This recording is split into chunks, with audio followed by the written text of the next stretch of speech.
조갑제 TV 시청자 여러분 안녕하십니까. 오늘 오후에 프레스센터 20층에서 박정희 대통령 탄생 100주년 기념 세미나가 있었습니다. 거기 갔더니 유튜브 방송 중에서 SNS TV가 있습니다. 안중규 선생이 만들고 있는데, 이분은 조선일보에서 캐리커처를 그리셨던 화가입니다. 요새 맹렬하게 애국적, 보수적 내용으로서 SNS TV를 운영하고 계시는데, 오래전에 그려두었던 그림을 저한테 선물로 주었습니다. 이런 모양입니다. 이걸 받고 제가 자랑을 좀 하려고 왔습니다. 제가 팩트라고 쓰여진 비행기를 타고 가고 있습니다. 그러니까 저는 팩트로 나는 사람이다, 이런 뜻이고, 여기 미사일이 막 날아가는데 이건 아마 팩트 미사일인 것 같습니다. 팩트 미사일. 저는 항상 논평은 자유지만 사실은 신성하다, 이렇게 이야기하고, 진실, 사실, 이야말로 우리가 선동세력과 싸우는 가장 중요한 무기고, 바로 진실이 자유를 지켜낸다, 이런 주장을 하는데, 그것을 이 그림으로 그려서 여러분들한테 좀 자랑하려고 이야기합니다. 우리 조갑제 TV는 항상 논평도 하고 새로운 사실도 전해드립니다만은, 무엇보다도 사실관계가 명확해지면은 그 다음에 시비를 가리는 것은 저절로 된다 하는 이런 생각을 가지고, 이 사실 확인, 사실 검증, 사실의 공정한 보도에 주력하고 있다는 점을 말씀드리려고 합니다. 어젯밤에 제 외손녀가 8살짜리가 있습니다. 할머니하고 함께 동요 옹달샘을 부르는 것이었습니다. 옹달샘. 목마르면 달려와 얼른 먹고 가지요. 뭐 이런 내용. 세수하러 왔다가 물만 먹고 가지요. 이 옹달샘, 한국 사람이 모르는 사람이 없는 동요 옹달샘을 부르다가 갑자기 외손녀가 오정합니다만은 문제를 제기하는 것이었습니다. 할머니, 세수하러 왔다가 물만 먹고 가지요. 는 이상해, 이렇게 이야기해요. 세수하러 왔다가 물만 먹고 가지요는 이상해. 그러니까 우리 집사람이 왜 하고 물었더니, 이 8살짜리 오정아의 이야기는 이랬습니다. 물만 먹고 갈지 말지는 모르잖아. 미래의 일인데 왜 물만 먹고 가지요라고 해. 그것보다는 물만 먹고 가네요가 맞지 않아요, 이렇게 이야기했습니다. 전혀 제가 문제로 생각하지 않았던 것을 8살 이 외손녀가 문제라고 생각해서 제가 한번 다시 생각해 봤습니다. 여러분도 같이 한번 생각해 보면 좋겠습니다. 세수하러 왔다가 물만 먹고 가지요. 세수하러 왔다가 물만 먹고 가지요. 이 말에 이상한 점이 있습니까? 이상한 점이 있다는 이야기를 저는 아무한테 들어본 적이 없는데, 8살짜리 이 초등학교 2학년생한테는 이상하게 들렸답니다. 세수하러 왔다가 물만 먹고 가지요. 그것은 물만 먹고 갈지 안 갈지 모르는데 왜 물만 먹고 가지요라고 단정적으로 쓰느냐. 차라리 물만 먹고 가네요라고 쓰는 게 맞는 거 아니냐. 물만 먹고 가네요는 현재의 상황을 정확하게 전달하는 겁니다. 물만 먹고 가네요. 그러나 세수하러 왔다가 물만 먹고 가지요. 물만 먹고 가지요라는 말 속에는 물만 먹고 가야 한다. 물만 먹고 갈 것이다. 물만 먹고 가게 되어 있다. 이런 인간의 자기적인 의사 또는 예단이 여기에 들어있다. 그래서 외손녀 이야기가 물만 먹고 갈지 말지는 모르는데 왜 미래의 일을 물만 먹고 갈 것이라고 단정하고 물만 먹고 가지요. 이렇게 하느냐. 거기에 대한 거부감을 이야기하면서 대안으로 물만 먹고 가네요가 맞잖아요 했습니다. 물만 먹고 가네요. 제가 그걸 가지고 여러 사람한테 묻고 했는데 역시 세수하러 왔다가 물만 먹고 가네요. 이렇게 말하는 게 조금 더 정확하다는 생각이 들었습니다. 또 편안하고 투명한 말이다. 그보다는 물만 먹고 가지요는 물만 먹고 가야 한다. 물만 먹고 가게 되어 있다는 강제성이 여기 들어있는 거 아니냐.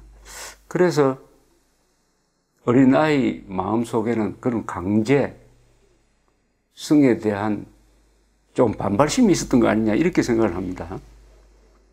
어쨌든 이것은 한국어가 가지고 있는 아주 미묘한 차이에 관한 문제입니다. 물만 먹고 가지요와 물만 먹고 가네요의 차이. 이것은 한국어가 아주 고급 언어라는 의미이기도 합니다. 고급 언어라는 것은 섬세한 차이를 표현할 수 있는 언어입니다. 섬세한 차이를, 예컨대 고민한다 하고 고뇌한다 하고 번뇌한다는 게 다 다르지 않습니까? 고민한다, 여자 관계로 고민한다. 그 다음에 고뇌한다 하면 뭔가 좀 고차원적인 인생 문제로 고뇌한다. 번뇌는 조금 더 종교적인 느낌이 듭니다. 이처럼 한국어는 그 말이 아주 섬세하고 델리킷합니다. 그러니까 단어 수가 많아요. 단어 수가 많습니다. 이게 고급 언어입니다. 그러니까 한국어 사전은 이렇게 수십만 개의 단어를 가진 영어 사전에 못지않게 두꺼운 겁니다. 그런데 그 영어 사전을, 국어사전을 들춰보면은 70%는 한자로 표현되어야 정확하게 전달이 됩니다. 70%는 한자에서 나온 한자어, 나머지 30%는 좋다, 나쁘다, 깊다, 먹는다, 온다, 새벽, 세수는 한자어죠. 뭐 이런 것처럼 고유 한국어인 것입니다. 그래서 30%는 한글로, 70%는 한자로, 그래서 한자와 한글을 같이 표기하는 것이 한국어의 정상적인 표기 방법입니다. 그런데 오늘 이 인터넷 조인스닷컴, 중앙일보에서 운영한 조인스닷컴에 이런 기사가 떴습니다. 제가 한번 읽어보겠습니다. 한번 이해하실 수 있는지. 컵라면 득템한 강경화, 윤영찬 직직, 방미 B컷 대방출. 이거를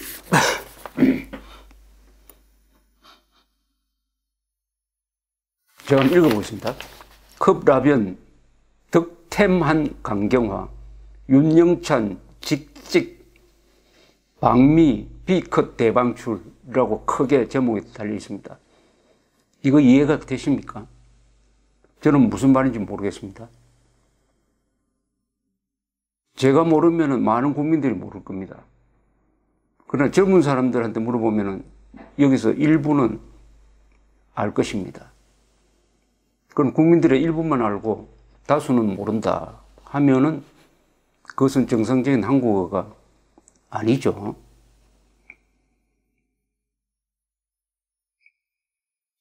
이게 뭘까요?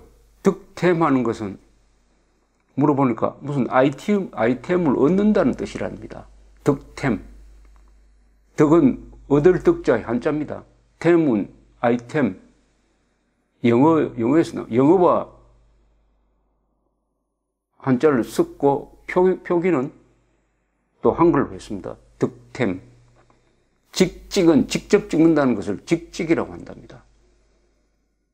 이게 청와대에서 페이스북에 올린 겁니다. 청와대가 페이스북에 이번에 문재인 대통령의 방미 때 강경화 외교부 장관이 그리고 윤영찬 그 국민소통 수석이 뭐 사진 찍고 뭘 한 걸 이렇게 표현한 겁니다. 이것은 간단하게 말하면 한국어 파괴입니다. 한국어를 파괴한 겁니다. 맞춤법, 문법에 다 맞지 않습니다. 직직이란 단어 없습니다. 국어사전에 직직 안 나옵니다. 공직자는 국어사전에 나오는 단어를 써야 할 의무가 있습니다. 득템, 이런 조어를 함부로 만들면 안 됩니다. 득템. 컵라면 득템한 강경화, 윤영찬 직직, 방미, 비컷 대방출. 이건 암호입니다. 일부는 소리입니다. 또 이것은 한국어를 가장 정확하게 써야 될 의무가 있는 청와대에서 페이스북에 올린 말이 한국어의 문법을 파괴해가지고 소리나 일종의 암호로 만들어버렸습니다. 국민들이 암호풀이를 하도록 만들면은 그것은 언어가 아닌 것입니다. 한글 전용 40년의 폐해가 이렇게 나타납니다. 한국어를 파괴하는 것은 문법적 질서를 파괴하는 것이고, 그것은 사고, 생각하는 사고와 사유의 룰을 무너뜨리는 것이고, 동시에 그것은 정상적인 생각을 하지 못하게 하는 것이고, 정상적인 행동을 방해하는 것입니다. 언어는 그렇게 중요한 겁니다. 일찍이 이런 사태를 예언한 분이 계십니다. 지금으로부터 약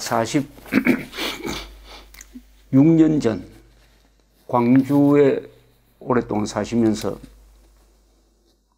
좋은 그림을 많이 남기신 오지호 화백. 오지호 화백이 1971년에 국어에 대한 중대한 오해라는 70쪽 남짓한 소책자를 썼습니다. 당시 이분이 67세였습니다. 그때 한글 전용이 이제 조금 도입돼 가지고 퍼져 나갈 때였습니다. 그때 이미 이분은 한글 전용이 확산될 경우에 한국인의 정신세계, 문화예술 부분, 역사, 인문학 부분에서 무슨 일이 일어날 것이냐 하는 것을 예언한 책입니다. 천하 명문입니다. 저는 지난 70년 동안 한국에서 나온 글 중에서 이 글을 대표적인 명문으로 꼽는 사람입니다. 이분은 이 책의 머리글에서 이렇게 이야기합니다. 5 손가락을 꼽을 수 있을까 말까 하는 다만 몇 사람 한글주의자의 그릇된 애구심이 화가 되어 지금 이 시각 한민족의 아들, 딸을 모두 일제히 멍청이가 되어가고 있다는 이 무서운 현실을 보다 못하여 나는 여기 또다시 이 글을 초하는 것이다. 이렇게 시작이 됩니다. 그러면서 이분은 한자와 한글을 같이 쓰는 것이 얼마나 절묘한 한국어의 구조인가, 이것을 강조를 합니다. 이분이 뭐 결코 한자 숭배론자가 아닙니다. 한자와 한글을 같이 써야 되고, 같이 쓸 때 최고의 표의 문자와 최고의 표음 문자가 만남으로 한국어가 풍성한 최고의 언어가 된다, 이런 뜻입니다. 자, 그러면은 한글 전용에 의해서 이 땅에서 한자가 없어지면은 무슨 일이 일어날 것인가 하는 것을 오지호 선생은 이렇게 예언을 했습니다. 이게 46년의 전의 예언인데 한번 들어보시면서 오늘날 상황과 대입해서 한번 생각해 보십시오. 오지호 선생은 이렇게 전망을 합니다. 예언을 합니다. 1. 소수의 특수 지식인들을 제외한 일반 국민은 언어 능력의 원시화에 의한 사고 능력의 퇴화로 말미암아 국민의 정신 상태는 한자 수입 이전의 저급한 단계로 환원될 것이다. 한자 수입 이전이라면 2000년 전 삼국시대 이전입니다. 젊은 세대에 있어서는 이와 같은 사태가 이미 진행 중에 있다. 2. 학술을 연구하는 자는 필리핀이나 인도처럼 순전히 유럽어를 사용하지 않으면 안 될 것이다.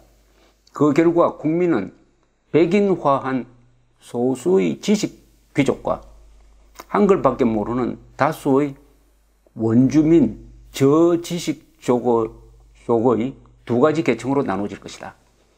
즉 앞으로 영어를 사용하지 않으면 학술 연구가 안 된다. 그런 사람을 백인화한 소수의 지식 귀족이라고 이야기했습니다. 요새 논문을 보면은 한자를 써야 될 때 괄호하고 영어를 넣습니다. 남북 해놓고 괄호하고 사우스, 노스 이렇게 적는 사람들도 있습니다. 한자가 물러간 자리에, 한자를 쫓아낸 자리에 영어를 집어넣어버려요. 이게 말하자면 백인화한 소수의 지식 귀족이다. 이렇게 지금 오지호 씨는 전망을 했습니다. 3. 우리의 민족 문화는 황인 문명의 일환으로서 한자와 한자어를 바탕으로 생성하고 발전되어 왔다. 우리는 한자를 없앰으로써 이 강토에서 수천 년 동안 연면이 계속되어 온 우리의 고유 문화는 그 전통이 단절될 것이다. 그 불가피한 결과로서 국민의 생활 감정과 사고방식은 외형적 또 말초적 면에서 구미화할 것이다. 구미, 서구, 미국 구미화할 것이다. 즉 한자를 버려버리면 우리는 동양인으로서의 정체성을 잊고서 거기서 벗어나가지고 말하자면 미국 사람, 유럽 사람 비슷하게 된다는 것입니다. 비슷하게 된다는 것입니다. 그러니까 정체성의 뿌리가 끊어져 버린다는 거죠. 왜냐하면 한자를 쓰지 않으면 우리의 민족 문화, 동양의 문화로부터 차단되어 버린다. 부평초처럼 된다. 이런 뜻입니다. 4. 아시아 대륙의 10억의 황인종이 향유하고 있는 동양 문화권으로부터 스스로 이탈함으로써 한민족은 천혜무희의 문화적 고아가 될 것이다. 한자를 쓰지 않으면 동양 문화, 한자 문화권, 즉 동양 문화권에서 고아가 돼가지고 어디에 기댈 데도 없는 문화적으로 고립될 것이다. 문화적 고아가 될 것이다. 그렇다고 해서 한국 사람들이 영어를 잘 해가지고 미국 사람 행세할 수는 없는 거 아닙니까? 그러니까 한자를 버림으로써 한국인이 한민족이 아니게 된다. 이런 경고를 했는데 요사이 한국에서 일어난 이 언어의 대혼란, 깊은 사고의 부족, 분별력의 부족, 피하 구분 못하고 진위 구분도 못하고 선악 구분도 못하는 이런 판단력의 장애가 바로 이 한자를 버림으로써 시작되었고, 한자를 버림으로써 문법이 타락하고 언어가 오염되고 그리하여 언어가 암호로 된 그 바로 증거물이 오늘 중앙일보 인터넷판에 나온 그것도 청와대 페이스북에 올려졌다는 이 글, 컵라면 득템한 강경화, 윤영찬 직직 방미 B컷 대방출, 암호, 한국어가 암호가 됐습니다. 이것은 핵위기보다 더 심각한 또 장기적으로 치유해야 할 위기인 것입니다. 한글 전용은 한국인들을 문맹자로 만들었습니다. 문맹자. 왜냐? 그 증거입니다. 컵라면 득템한 강경화, 윤영찬 직직 방미 B컷 대방출. 이걸 읽을 수는 있죠. 다 한글 전용으로 되어 있으니까 읽었습니다. 근데 의미는 모르잖아요. 문맹자입니다. 미안한 말씀이지만 한국은 교육 수준은 세계에서 1등이지만 문맹률 또한 세계에서 제일 높습니다. 배운 사람은 많은데 문맹률이 왜 이렇게 높겠습니까? 자기 고향 한자로 못 쓰고, 자기 모교를 한자로 못 쓰고, 자기 부모 이름 한자로 못 쓰고, 심지어 자기가 지어준 자녀들 이름의 본명인 한자를 못 쓰는 사람이 반이나 된다. 이런 한국의 대혼란, 이것이 지난 40년 동안 한국인들의 정신세계를 망가뜨려 놓았다. 그 망가뜨려 놓은 그 결과로서 한국 사람들은 세계에서 가장 잘 속는 사람들이 되어버렸다. 배울수록 더 잘 속는다 하는 이런 어떻게 보면 절망적 상황에 왔고, 이것이 한국이 당면한 위기의 본질이라는 것을 모르는 사람이 또 많다는 게 큰 일이죠. 위기는 아는 사람이 많아지면 해결할 수 있습니다. 그런데 위기가 왔는데 그걸 위기가 아니라고 생각하는 사람이 많으면 그건 하나님도 구할 수가 없습니다. 한자를 써야 합니다. 한글과 같이 써야 합니다. 한자, 한글, 원용만이 이 나라를 구할 수 있을 것입니다. 감사합니다.